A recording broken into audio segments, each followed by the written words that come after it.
How's it going, guys? And welcome to another photography adventure. Have you ever wondered how to turn your passion for wildlife into becoming a wildlife photographer? In today's video, I will talk about how you can become a wildlife photographer. Not only that, on this video, I will be talking about the necessary equipment, camera settings, and techniques I use on the field. On this video, I will give you the tools so you can get out there and start your adventure as a wildlife photographer. Also, I will be talking about the story that led me to this point in my life. Today, I'm taking you on a journey that starts with a fascination, a spark of curiosity, and eventually led me down a path I could never have imagined. This is the story of how I became a wildlife photographer.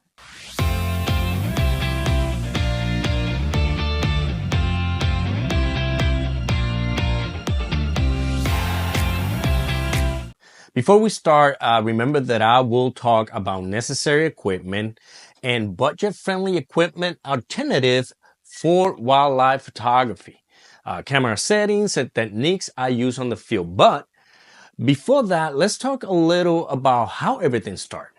This video will be longer than usual, but I guarantee you it is worth your time. But if you just want to go and skip to the equipment and setting part of the video, you're more than welcome to do so. Let's start. Every photograph tells a story. But when you're capturing wildlife, the story goes beyond the image. It's about the thrill of the chase, the beauty of the wild, and the quiet moment that remind us of the raw power of nature. My journey into wildlife photography didn't start with a camera.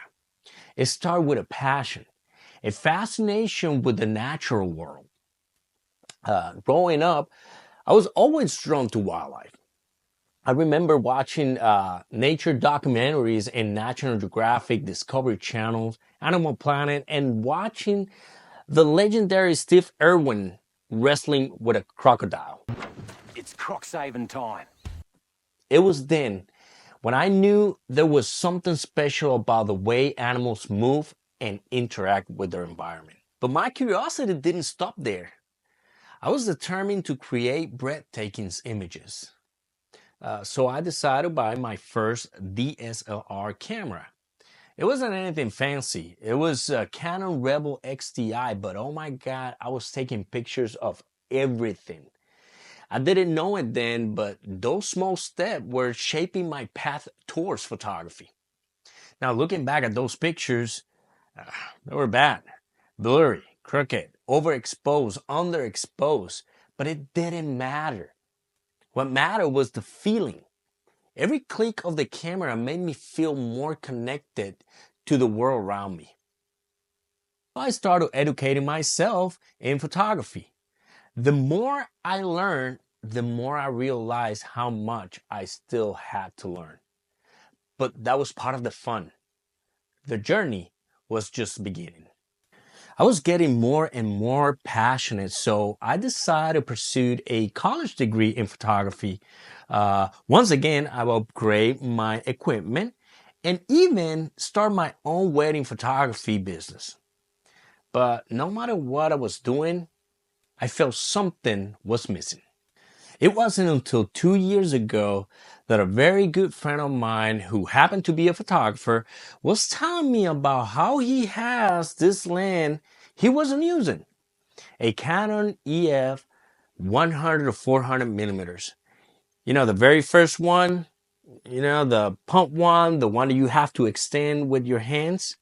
Yeah, that one. And while he was talking and telling me, Manny, you should take it home and try for a few weeks, it hit me. A light bulb sparked in my head. I can finally get close to wildlife. But that time I had already upgraded my equipment to a mirrorless camera. So all I have to do was to buy the EF to RF mount adapter, and I did. I was so excited. I remember that I was sitting on these chairs looking through the window to a bird house in my front yard and the birds flying back and forth. I opened the window, grabbed the camera, put the lens on, and I started shooting. The pictures weren't too good because I didn't have the right camera settings, but I never had that feeling before. It was mind blowing how close I was getting to the birds.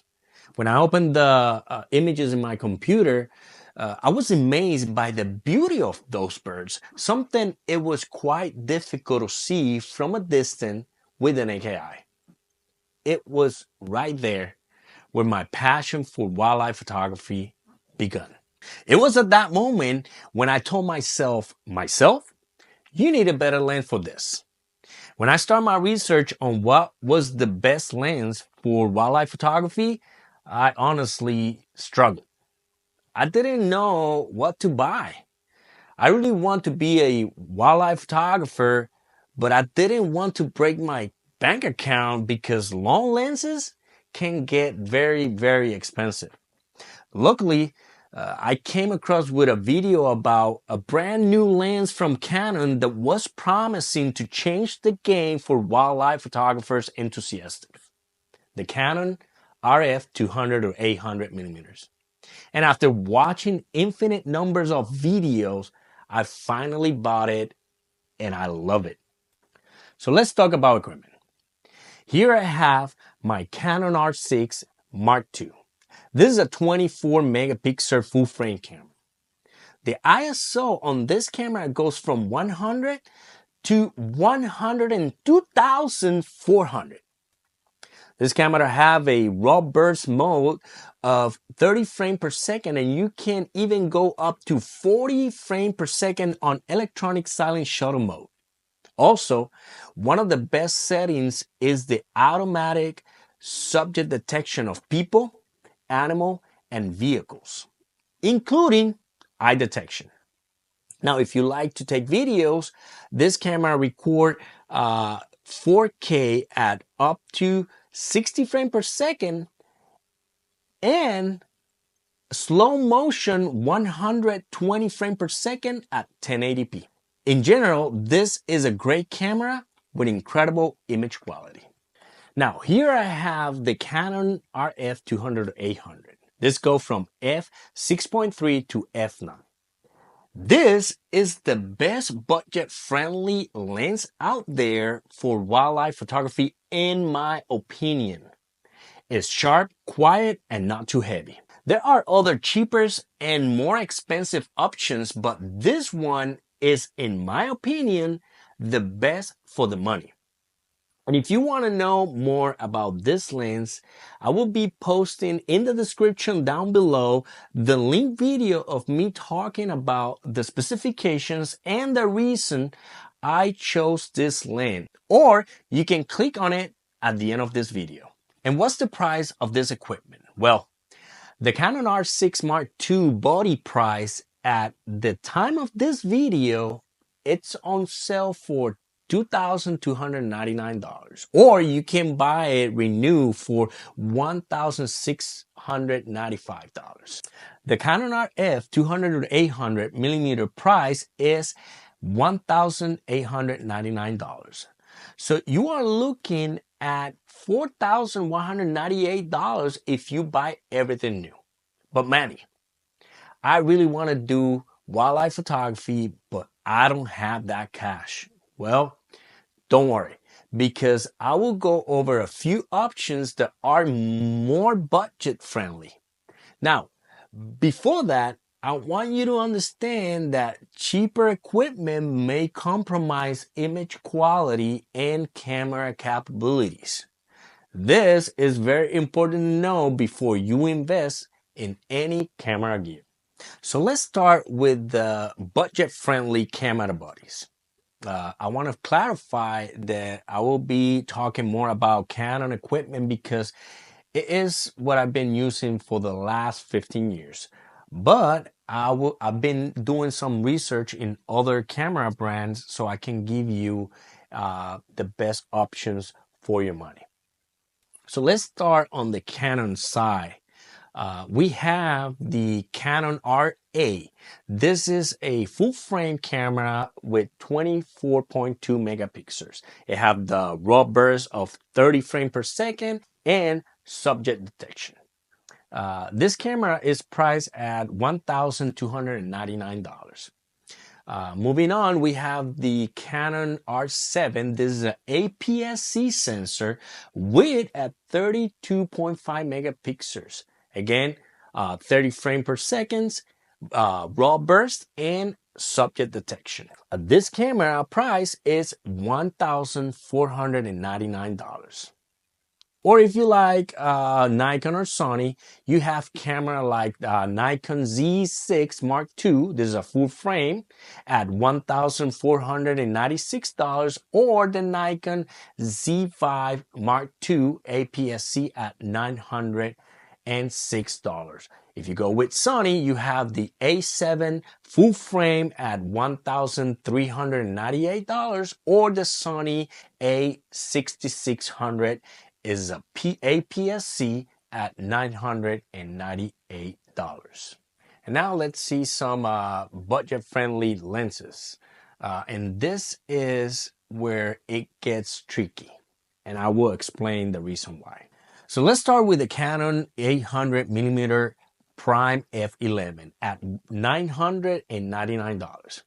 I wouldn't recommend this lens for a beginner. The 800mm focal length make finding the subject quite difficult, especially if the subject is moving fast. Now, this is on a full frame camera. Here is where it gets tricky.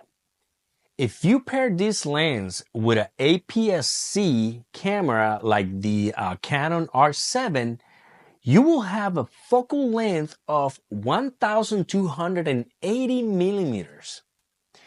And this is because of Canon APS-C crop factor of 1.6, and on Nikon is a crop factor of 1.5. So this means you will get even closer to the subject. And because it is a prime lens, it make it even harder to find the subject. And why is this important to know? Well, because in wildlife photography, most of the time you have a split of a second before the subject moves, flies away, and disappears. Now, if you have a big slow subject, this may not be a problem. The other situation you may encounter is that this lens aperture is f11. This means that at low light conditions, you may struggle. And this is because small apertures lead to high ISO, which means less image quality and more noise. Now you know that whenever you are ready to buy your equipment, you will have to take all this in consideration. Next one is the Canon RF 600mm f11 at $799. This is the most preferred focal length among wildlife photographers. And now, in my opinion, the best option for beginners is the RF 200 400 on an APS-C camera. With this setting, you will have a focal length of 160 to 640 millimeters and a zoom range versatility. Now, if you don't mind buying third-party equipment, I would recommend the Sigma 150 to 600 millimeter at a price of $1,089. The only downside is that this lens comes only for EF mount, so you will have to buy a EF to RF mount adapter. With Nikon, the only budget-friendly I can recommend is the Nikon Z20A to 400 millimeter f4 to fa on a APS-C crop factor of 1.5 that will give you a focal length of 42 to 600 millimeter, which is plenty for wildlife photography. This lens price is $996. If you want to have a better focal length and keep it budget friendly, I will suggest going with a third-party lens like Sigma or Tamron.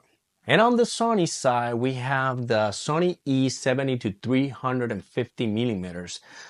This translates to 105 to 525 millimeters on an APS-C body, and this lens is at priced at $899. And again, if you're looking for more focal length, you can go with Sigma or Tamron. Now, if money is not a problem, then you can go with a 600 millimeter f4 prime for around $13,000. What the hell? I ask you, what the hell?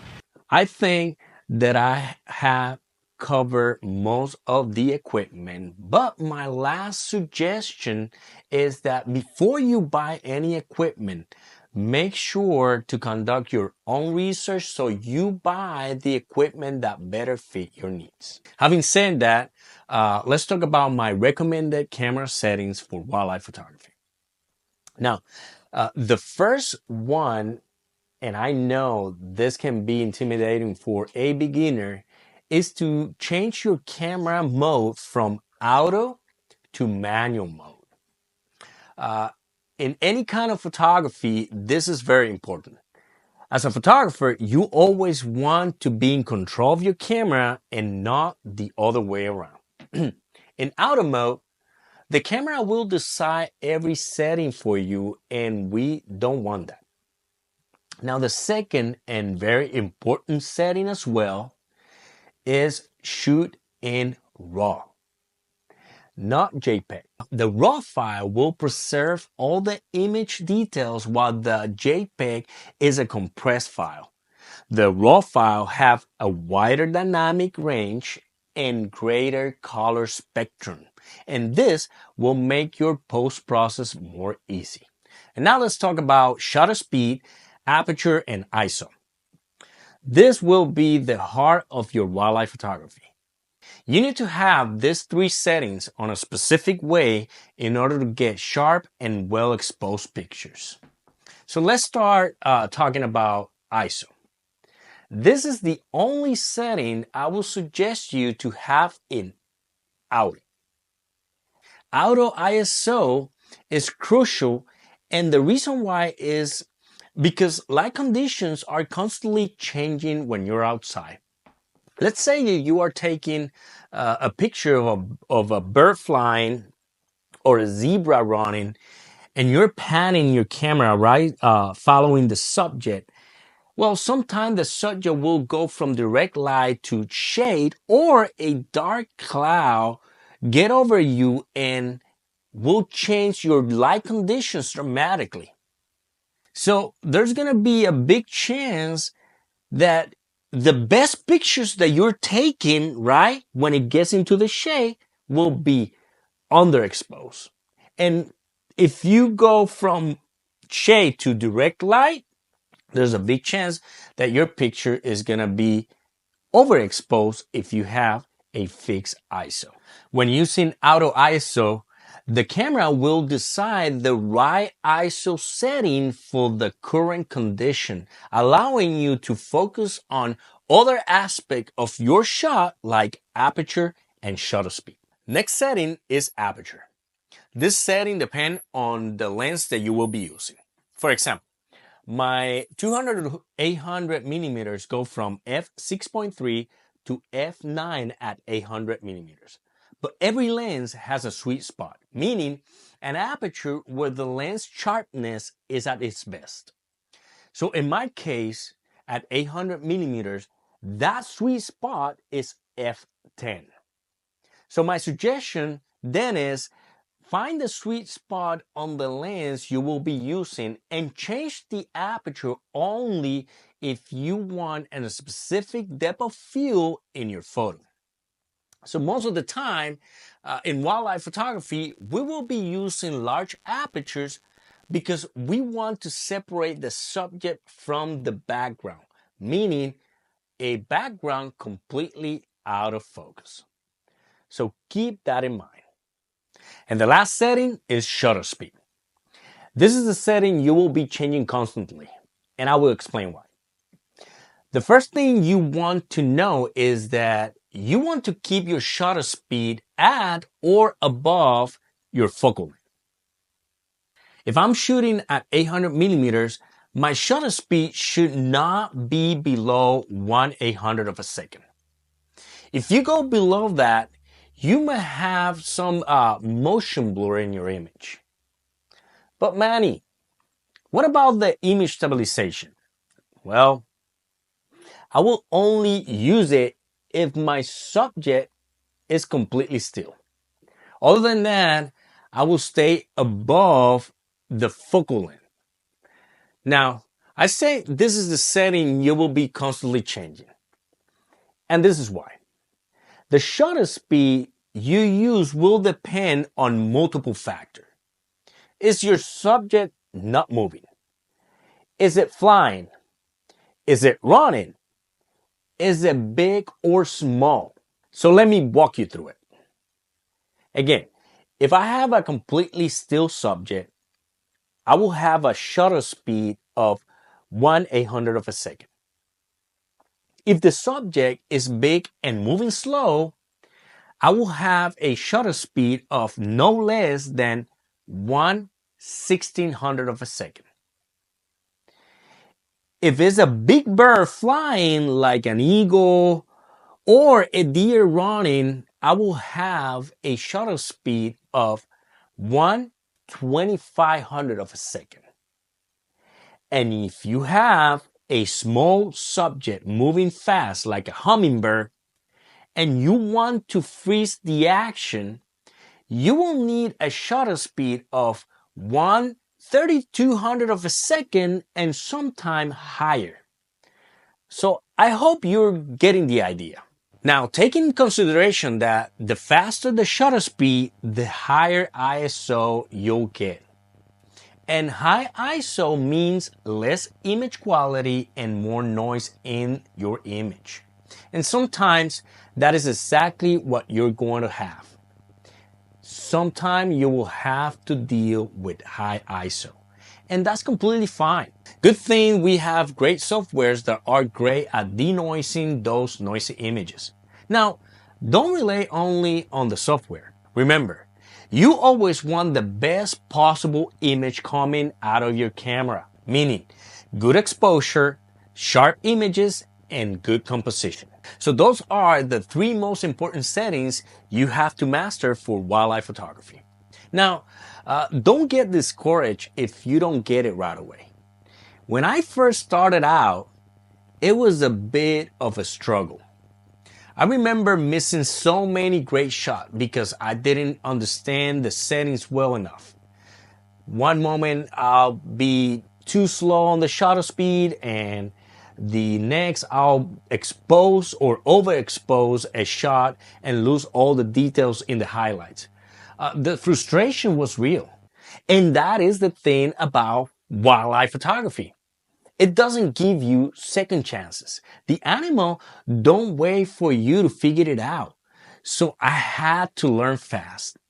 And the only way to do it is going out there and practicing. And now, what are the techniques I use on the field? Well, very simple, or not. Patience, observation, the ability to disappear into the landscape without disturbing the subject. Boondaba, he exclaimed with great relish. And most important, be quiet. And this is it. Now you have the basics to go out there and start your own photography adventure. Remember, there's always something new to learn, new animals to discover, and new challenges to overcome. So keep on exploring, keep on shooting, and keep on chasing the wild. Because as a wildlife photographer, the adventures never ends. Thank you so much for watching. And if you enjoyed this video, be sure to like, share, and subscribe for more wildlife photography stories, tips, and adventures. And remember, life is a great adventure. Go out and live it. Till next time.